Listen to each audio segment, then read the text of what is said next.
Everyone says, move on, find someone new, give your kids a stable home, remarry. But millions of single mothers are doing the complete opposite, and they've never been happier. Here's why. Something is happening that nobody really saw coming. Women. Good women, hardworking women, women who loved with everything they had and gave more than anyone asked, are walking away from marriage for good. Not taking a break, not waiting for the right guy, walking away, done. And this isn't coming from women in their 20s who've never been married and don't really know what they're saying no to. This isn't coming from women who can't find a partner if they wanted one. This is coming from women in their 30s, 40s, and 50s. Women who already did it. Women who wore the dress, said the vows, built the home, believed every single word they said on that day. They believed it once. Some believed it twice. And they're not believing it again. Now here's what makes this different from the usual bitter divorcee story. These aren't women sitting around complaining about men. These aren't women who failed at love and need someone to blame. These are women who raised kids mostly on their own. Women who held down jobs while keeping a household running at the same time. Women who kept showing up for everyone else long after they had any real reason to. Women who did everything they were told a good woman does. They were patient. They were loyal. They stayed longer than they probably should have. They tried. They really, genuinely tried. And after going through everything divorce actually costs, not just the legal bill, but the years, the exhaustion, the slow realization of what their daily life had actually looked like from the inside, they made a decision. Not an emotional one. Not a reaction to a bad week. A clear, calm, fully thought-through decision. They looked at what they'd lost. They looked at what they'd quietly rebuilt on their own. They looked at what they'd found on the other side. And they said no. Not no to men. Not no to friendship or company or even love. No to the paperwork. No to the legal setup that had already taken so much from them. No to starting over from nothing with someone who might leave anyway. And when you actually sit and listen to their reasons, not the quick dismissive version you get from people who've never raised a kid alone while trying to keep a career going, you start to understand why they're never signing that paper again. Let's start with what most people brush off too fast.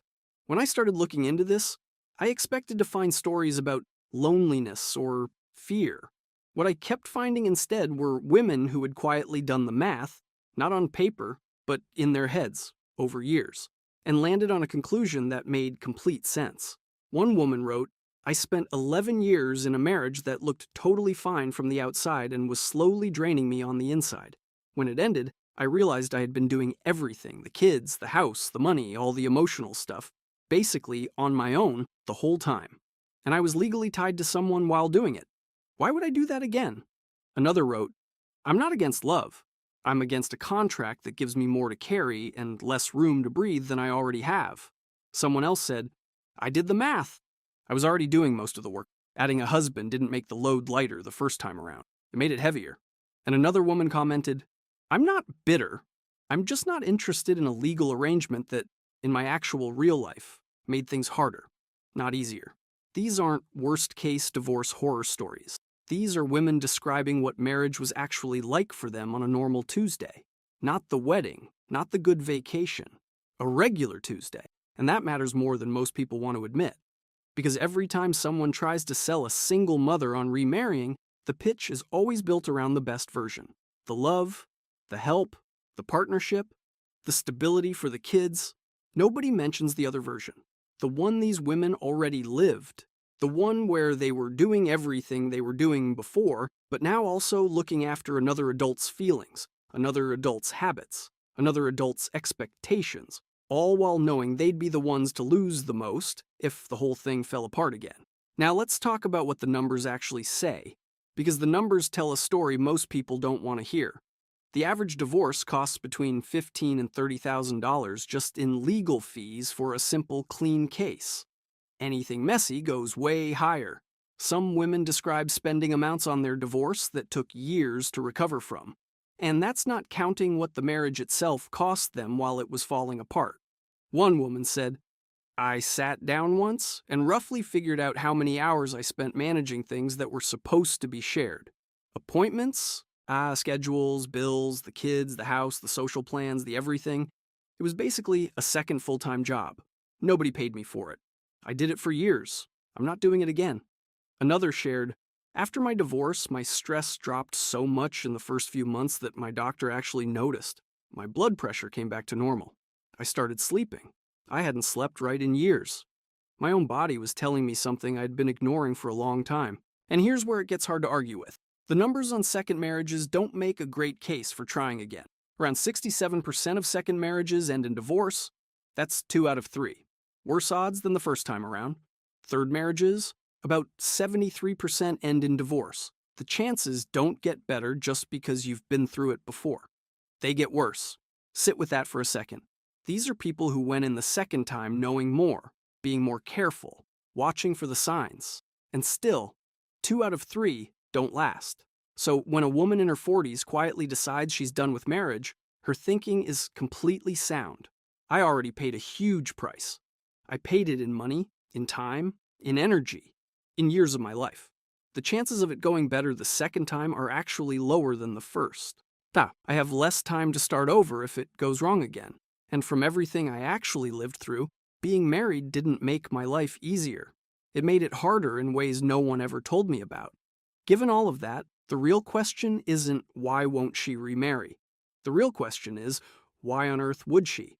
But here's the thing. Here's what almost everybody misses when they try to figure this out. If this was only about the practical side, you could probably talk her into it with the right person and the right setup. But it's not only about the practical side. There's something underneath all of that. Something that no good argument and no good man can just fix. And that's what these women are actually protecting. There's a kind of tired that single mothers carry that doesn't show up anywhere in any data. It's not just being physically worn out, though that's part of it. It's the tired that comes from being responsible for everything, for so long that the idea of adding another person, another set of needs, another set of moods, another person whose feelings become your job, just feels like too much. One woman put it this way: I spent my whole marriage being everything to everyone, his support system, the kid's whole world, the one who remembered every appointment, every school thing, every bill, every birthday. When it ended, I found out who I was when I wasn't responsible for everyone else. I'm not giving that up. Another wrote, divorced at 38, raised 2 kids by myself, built my career back up from basically nothing. Now at 44, I wake up and the day is mine. My choices, my money, my time. I'd forgotten that was even possible. Someone shared, I genuinely love my life now. That sounds strange to say as a single mom because everyone assumes that means I must be struggling, but I love it. I love who I am inside it. I didn't love who I was slowly becoming when I was married. And another woman said, I don't miss being married. I miss the idea of what I thought it was going to be. The actual thing? The actual day-to-day reality of it? No, I don't miss that at all. Read those words again. These are not women in crisis. These are not women pretending to be fine while secretly falling apart. These are women who found something genuinely good in their lives and are choosing to hold on to it. And that changes the whole conversation. Because the story people tell about single mothers who won't remarry almost always assumes they're making a mistake, that they're letting fear run the show, that they'll look back one day and regret it, that their kids need a 2-parent home, that they're too closed off, too hurt, too stuck in the past to see a good thing when it comes along. But what if that whole story is wrong? What if they're not broken? What if they just know something that people who've never been through it haven't figured out yet? Here's what no one really wants to say out loud. Marriage, as an actual everyday lived experience for a lot of women, and especially for mothers, is not the partnership it gets sold as. It's not 2 people splitting everything down the middle and carrying each other through life. For a lot of women, it's an arrangement where they end up doing most of the invisible work, the mental load, the scheduling, the emotional management, the household running, the kid logistics, all while holding down a job and being expected to still show up as a loving, present partner. And then, if it breaks down, they absorb most of the fallout because they're still the ones primarily responsible for the kids, their routines, their feelings, their sense of stability. One woman wrote, marriage didn't add a partner to my life. It added a dependent, a kind, well-meaning, but still additional dependent. Once I really understood that, my decision to not do it again stopped feeling like fear and started feeling like common sense. Another said, "People ask me why I won't try again. I always want to ask them back, try what exactly? Which specific part of my experience would be different the second time? The part where I did everything alone? Or the part where I lost half of what I'd built when it ended?" Someone else said simply, "I don't want to manage another person's whole life. I barely have enough hours to manage my own." Now here's the part that actually surprised me when I started looking into all of this. I thought I'd find women who were lonely, women who wanted company but were too scared to go after it, women who were quietly waiting for the right person to come along and change their mind. That is not what I found. Listen to what these women are actually saying about their lives right now. "I travel with my kids. I make the calls. I spend money on what matters to me. I come home and my home actually feels like mine. I haven't felt this much like myself in years." Another shared, "People feel sorry for me when they find out I'm a single mom who isn't looking. But I don't need the sympathy. I know what I have. I really like what I have." Someone wrote, "My kids have a mom who is calm, who is actually there, who isn't stressed out or tense or managing some difficult situation at home all the time. I think that's worth more than a two-parent household that was quietly falling apart." And another woman said, "I used to think being happy meant having a partner. Now I think being happy meant getting out of a situation that was quietly taking it from me one day at a time." These women are not making do with a smaller life. They're living what is, by every account they give, a genuinely better one. And the data actually backs this up more than most people know. Studies show that women's happiness goes up significantly after divorce, more so than men's on average. That women report feeling better about their lives as single parents than they did inside unhappy marriages. That the improvements in how women feel mentally and physically after leaving a marriage that wasn't working are real, measurable, and they last. This isn't a handful of handpicked stories. This is a pattern that shows up across the research consistently. Women who leave marriages that weren't working and who decide not to get legally tied to someone again report living better lives. Not perfect, better. But here's what makes the whole remarriage question harder for single mothers specifically than for anyone else. It's not just about them. There are kids in the picture. So the pressure to remarry doesn't just come from people's opinions about relationships. It comes wrapped in worry about the children. Your kids need a father figure. A two-parent home is better for children. You're being selfish by not giving them that. Single mothers hear this constantly, from family, from friends, from people who barely know them. And it causes real guilt, which is exactly why it's worth saying clearly. One mother wrote, "Everyone told me my kids needed a male role model in the house, but what they actually needed was a mom who wasn't crying quietly after dinner every night. What they needed was a home where nobody was walking on eggshells. What they needed, I figured out, was just peace, not a specific household setup." Another shared, "I brought someone into our lives early on because I felt guilty about the kids not having a dad around. It was a mess. It unsettled everything we had worked so hard to build. After that, I made myself a promise. My family is not a problem that needs to be fixed with a relationship." Someone said, "My kids are doing really well. Genuinely well. Happy, stable, doing fine in school." People act like that's shocking. It's not shocking to me. We have a calm home. Turns out that was all they needed. And another mom wrote, "I stopped trying to fix something that wasn't broken. We were fine. Better than fine. The pressure to remarry was about making other people comfortable. It had nothing to do with what my family actually needed." This is the part of the conversation that doesn't get said clearly enough. A tense, unhappy house with two parents in it is not automatically better for kids than a calm, loving, stable house with one. Kids are not fooled by the number of adults present. They feel the emotional reality of the home they grow up in. What they need is safety and a parent who is actually okay. What they don't need is a parent who gives up her peace to keep up appearances. The research on this is pretty clear. Kids raised by single mothers who are emotionally stable and doing okay financially do better across almost every measure than kids raised in high-stress two-parent homes. The setup matters less than the actual feeling in the house. Now here's where it gets laid out plainly one last time, because it's worth being completely straight about. For a woman in her 40s or 50s who has already been through a divorce, the math on remarrying looks like this. First marriage, somewhere between 40 and 50% end in divorce. close to a coin flip. Second marriage, 60 to 67% end in divorce. 2 out of 3 don't make it. Third marriage, 70 to 73% end in divorce. 3 out of 4 fail. Every time you try again, the odds get worse, not better. Now think about that honestly.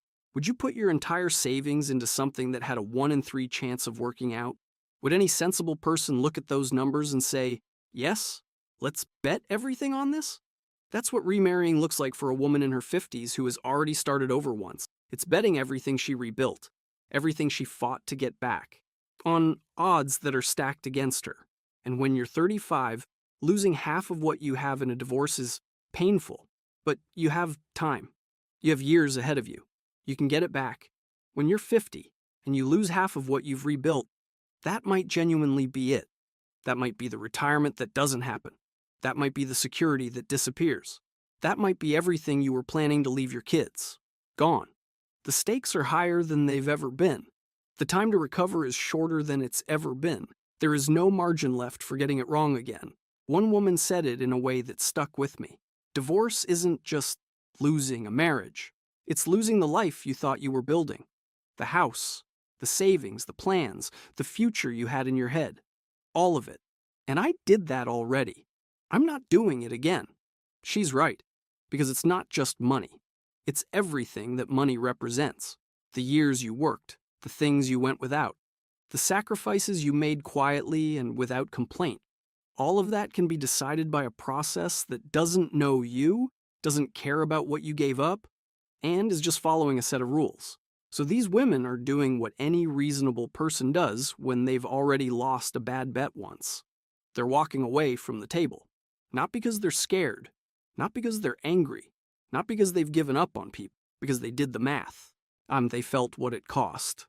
They learned the lesson, and they chose their peace over a piece of paper. One woman asked a question that I haven't been able to shake.